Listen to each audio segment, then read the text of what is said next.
Comparar promedios en medidas repetidas. El ejercicio del día de hoy lo vamos a enmarcar dentro de los criterios para seleccionar un procedimiento estadístico. Criterio número 1. Nivel investigativo relacional. Relación de variables de 2 en 2. Criterio número 2. Hoy vamos a desarrollar el objetivo estadístico comparar. Criterio número 3. Tipos de variables. Una variable categórica y una variable numérica. Las variables numéricas siempre son aleatorias.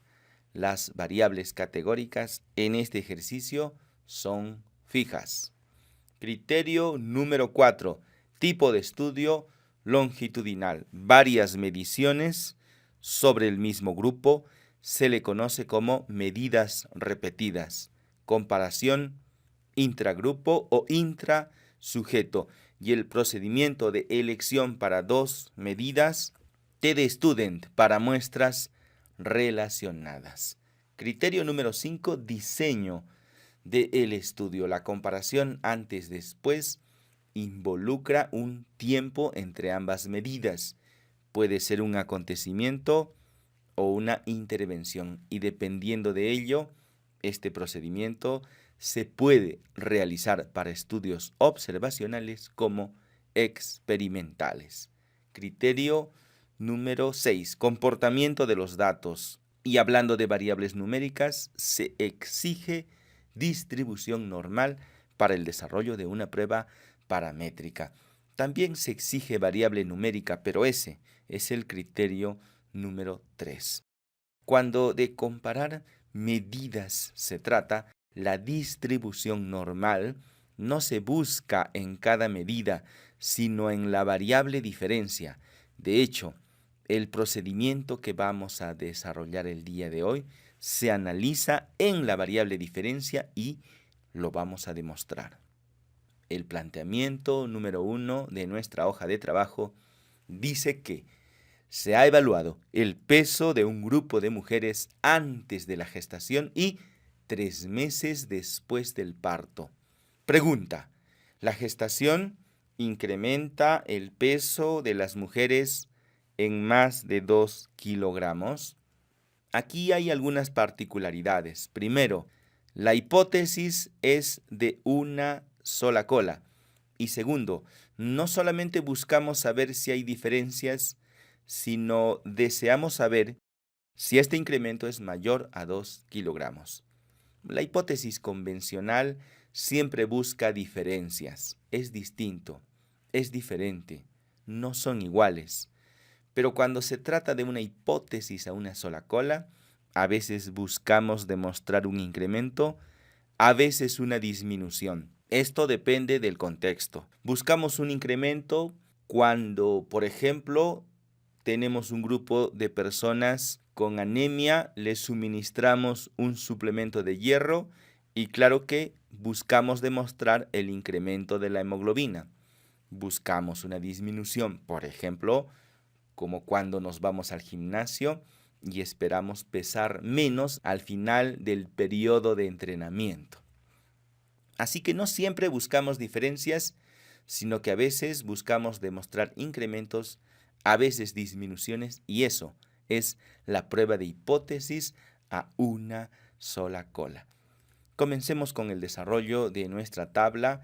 Necesitamos media, error estándar, con su respectivo intervalo de confianza para la media al 95%, no solamente del peso antes y el peso después, sino también de la variable diferencia. Vamos al software estadístico SPSS y vamos a calcular esta variable diferencia en transformar, calcular variable, le ponemos un nombre que te parece diferencia. Y en la expresión numérica por convención se coloca primero la medida final menos la medida inicial, aceptar. Y en la matriz de datos tenemos una nueva columna. Hay mujeres que han incrementado de peso, hay mujeres que han disminuido de peso, pero lo que buscamos es saber si en términos generales hay un incremento. y si este incremento es superior a 2 kilogramos. Vámonos entonces al menú Analizar, estadísticos descriptivos, Explorar. Trasladamos peso antes, peso después y también la diferencia. En gráficos vamos a seleccionar gráficos de normalidad con pruebas. Lo que en realidad a nosotros nos interesa son las pruebas. Vamos a darle continuar y aceptar. La primera prueba que vamos a observar es la prueba de Z de Kolmogorov-Smirnov para saber si se puede hacer un procedimiento paramétrico o no. Y la prueba de normalidad se analiza en la columna diferencia, no en las variables, sino en la diferencia. Y esto es muy común en análisis estadístico. En cada procedimiento hay una columna distinta donde buscar esta normalidad, en este caso en la diferencia. P-valor 0,20 en porcentaje 20%. Nos quedamos con la hipótesis H0, la cual dice que la distribución de la variable diferencia no es distinta a la distribución normal. Dicho de otro modo, es similar a la distribución normal, es decir, tiene normalidad. Entonces, sí que podemos desarrollar un procedimiento paramétrico. Mientras tanto, nos vamos llevando la información de la media, el error estándar y el intervalo de confianza para la media. Para manejar esta información, un buen artificio es copiarse la tabla de resultados y pegarla en una hoja de cálculo en Excel. Aquí es muy fácil manipular el número de cifras decimales. Por ejemplo, vamos a dejarle en 2 y copiar los valores que necesitamos para nuestra hoja de trabajo. Tenemos la media, el error estándar y el intervalo de confianza para la media. Lo mismo para el peso después, peso promedio, error estándar, intervalo de confianza y finalmente para la diferencia, la media, el error estándar y su respectivo intervalo de confianza para la media. Aquí es muy fácil hacer razonamientos. Si el promedio del peso después no está contenido dentro del intervalo de confianza del peso antes, entonces sí que hay diferencia, sí que hay un incremento. Otra forma de hacer este razonamiento sería, si el intervalo de confianza para la diferencia no contiene al cero, entonces sí que hay un incremento. Y este incremento sería de 2,35 kilogramos. Pero la pregunta de investigación es bien expresa. La gestación incrementa el peso de las mujeres en más de 2 kilogramos. Vamos a pegar esta pregunta, pero ya en forma afirmativa para la hipótesis del investigador, hipótesis H1. Y aquí la palabra clave es incrementa, por eso la vamos a poner en negrita y en mayúsculas. H0 siempre se opone a la hipótesis del investigador, simplemente le agregamos la palabra no. ¿Qué tal si trabajamos con 5% de nivel de significancia? Si lo quieres expresar en cifras decimales, 0,05, procedimiento estadístico, prueba de T para medidas repetidas. Ese es el nombre más adecuado, a pesar de que el software estadístico lo denomina prueba de T para muestras relacionadas. No existen tales muestras, es un solo grupo al cual se le ha medido en 2 ocasiones, por lo tanto se trata de medidas repetidas. Y ahora nada más nos falta calcular el valor de P, que lo vamos a hacer con el software. Entonces nos vamos al menú Analizar, Comparar medias, prueba de T para medidas repetidas. El software le dice muestras relacionadas, también le puede decir muestras emparejadas o grupos emparejados. Todos esos nombres no hacen honor al procedimiento. El nombre correcto sería medidas repetidas. Hacemos clic, aparece un cuadro de diálogo. Por convención, Se traslada el peso final, enseguida el peso inicial. Asegúrate de que los dos estén en la misma línea. Le damos a aceptar. Y ahora quiero que te concentres en lo siguiente. La prueba de T, y como quiera que el valor de P es muy pequeño, 0,000, nos vamos a enfocar únicamente en el valor de T. 11,583. Prueba de T para muestras emparejadas, dice el software. Hemos analizado la columna antes y la columna después. Vamos a demostrar que analizar la columna diferencia equivale al procedimiento anterior. Y para ello nos vamos al menú Analizar. Comparar medias. Prueba de T para una muestra, porque en realidad solo hay una muestra. Lo que existe son medidas repetidas. Así que ingresamos en este lugar, trasladamos la columna diferencia, le damos clic en aceptar y quiero que observes el valor de T, 11,583. Prueba de T para una sola muestra, 11,583. Regresamos hacia arriba, 11,583. Prueba de T para muestras emparejadas, prueba de T para medidas repetidas. Demostrado entonces está que analizar la columna antes y después es exactamente lo mismo que analizar la columna diferencia. Pero esta segunda opción tiene una ventaja. Y esa ventaja es que tú puedes introducir un valor de contraste, prueba de T para una muestra, y tú puedes cambiar el valor donde dice valor de prueba, porque lo que buscamos es saber si ha habido un incremento de peso de 2 kilogramos. Así que no solamente queremos saber si hay diferencias entre la medida antes y la medida después. No, queremos ir más allá. Queremos saber si esta diferencia es superior a los 2 kilogramos. Por lo tanto, podemos colocar aquí 2, que corresponde a 2 kilogramos. Lo que no se puede hacer con la ruta anterior. Así que vamos a darle en aceptar. Ya tenemos un nuevo valor de T y por tanto un nuevo valor de P. Vamos a copiar este valor de P para nuestra hoja de trabajo. Si lo quieres expresar en porcentaje, nada más le corres la coma decimal en 2 posiciones y el resultado, lo que queda, ya está expresado en porcentaje.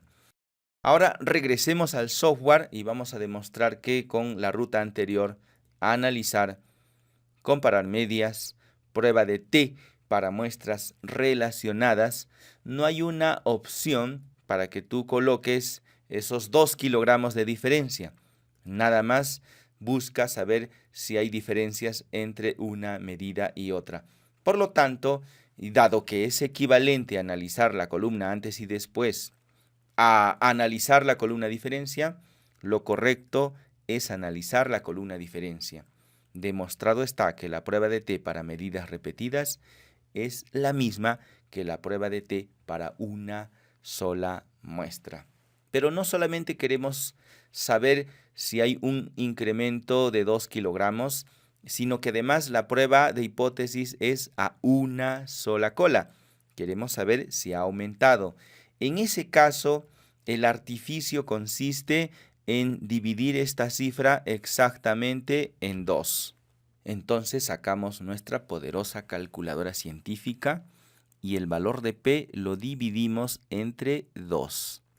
El resultado es el valor de P, pero a una sola cola, que si lo quieres expresar en porcentaje, nada más tendrías que correr el punto decimal. En este caso lo vamos a convertir a coma decimal. Lo mismo haremos para el valor inicial. Y este resultado estaría expresado ya en porcentaje.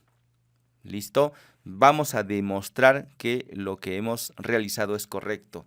Dividir el p-valor entre 2 para la hipótesis a una sola cola. Y para ello vamos a utilizar el software estadístico StatGraphic. Esta parte no lo tienes que hacer. únicamente lo voy a hacer con fines demostrativos. En el menú Analizar, prueba de hipótesis, una muestra, distribución normal, hipótesis de contraste, 2 kilogramos de incremento de peso, peso promedio de la diferencia de peso, 2,35. Recuerda que no estoy agregando todas sus cifras decimales, así que podría haber alguna ligera diferencia. Desviación estándar no está en la tabla, recuerda que esto es el error estándar, pero sí está en los resultados de la exploración que habíamos realizado preliminarmente. Aquí está la variable diferencia, desviación estándar. Vamos a copiar este dato para llevarlo a nuestro análisis. Copiamos entonces, lo ponemos en el software. Tamaño de la muestra casualmente son 100. Si tú observas la matriz de datos son 100 registros, 100 casos. Así que lo dejamos por defecto. Le doy clic en aceptar y me pide que cambie el separador decimal. No hay problema, le vamos a poner el punto. Lo mismo en este lado. Aceptar. Y el valor de t en este caso es 1.72. Revisemos en el cálculo que hicimos nosotros, 1.72 al redondeo. Valor de P, 0,089. Valor de P, 0,087. Recuerda que no hemos utilizado todas las cifras decimales. Y ahora vamos a ver el valor de P a una sola cola. Clic derecho, opciones de análisis. Le vamos a dar mayor que, para ver si ha incrementado. Aceptar. Y listo, fíjate que el valor de P es la mitad, 0,043. Y nosotros ya habíamos hecho ese procedimiento, ya lo habíamos dividido entre 2. Demostrado está que cuando la hipótesis es a una sola cola, le tienes que dividir al P valor entre 2. Esto cuando los datos están a tu favor. La hipótesis dice incrementa y fíjate que el peso después ciertamente es mayor al peso antes. Pero ¿qué pasaría si en lugar de incrementa, aquí diría disminuye? Si fuera el caso de que el investigador sospechara que el embarazo disminuye el peso de las mujeres. En este caso, el valor del promedio no está a favor de la hipótesis porque claramente es numéricamente superior al peso antes. En ese caso, lo que se coloca aquí es su complemento, lo que le falta para ser 100% o lo que le falta para ser 1. Vamos a demostrarlo. En el software StatGraphic, clic derecho, opciones de análisis y ahora le ponemos menor que. Porque en teoría esa sería nuestra hipótesis, disminuye. Le damos en aceptar y fíjate que sale 0.956, es decir, el complemento de este cálculo que habíamos realizado inicialmente. Vamos a cambiarle, esto nada más fue un caso hipotético, lo dejamos en incrementa. Y ahora vamos a darle lectura. Para ello copiamos el p-valor y como esto es un ritual, entonces vamos a escribir lo siguiente. Con una probabilidad de error del, pegamos la magnitud del p-valor, enseguida H1, y este valor del error está por debajo del nivel de significancia, por tanto nos quedaremos con H1, donde dice que la gestación incrementa el peso de estas mujeres. Ahora que has completado tu hoja de trabajo, ya le puedes dar clic en guardar. Esto porque el producto del día de hoy es el archivo datos15.doc. Antes de finalizar, ¿qué pasaría si tu variable no tiene distribución normal? Estamos hablando de la variable diferencias, por eso aquí no hay homogeneidad de varianzas porque solo se analiza la última columna. Si no existe distribución normal, entonces aplicas un equivalente no paramétrico que sería la prueba de Wilcoxon. Vamos a ver dónde está en el software SPSS. En el menú Analizar, pruebas no paramétricas, cuadro de diálogos antiguos, 2 muestras relacionadas. Bueno, ya sabemos que son 2 medidas repetidas, pero es que así se le conoce habitualmente a este procedimiento. Y aquí aparece un cuadro de diálogo muy similar a la prueba de T. Trasladamos la medida final, trasladamos la medida inicial, asegúrate de que estén en la misma fila. Por defecto es la prueba de Wilcoxon, procedimiento no paramétrico. Clic en aceptar y lo que tendrías que observar es el p-valor como en cualquiera de los procedimientos anteriormente desarrollados.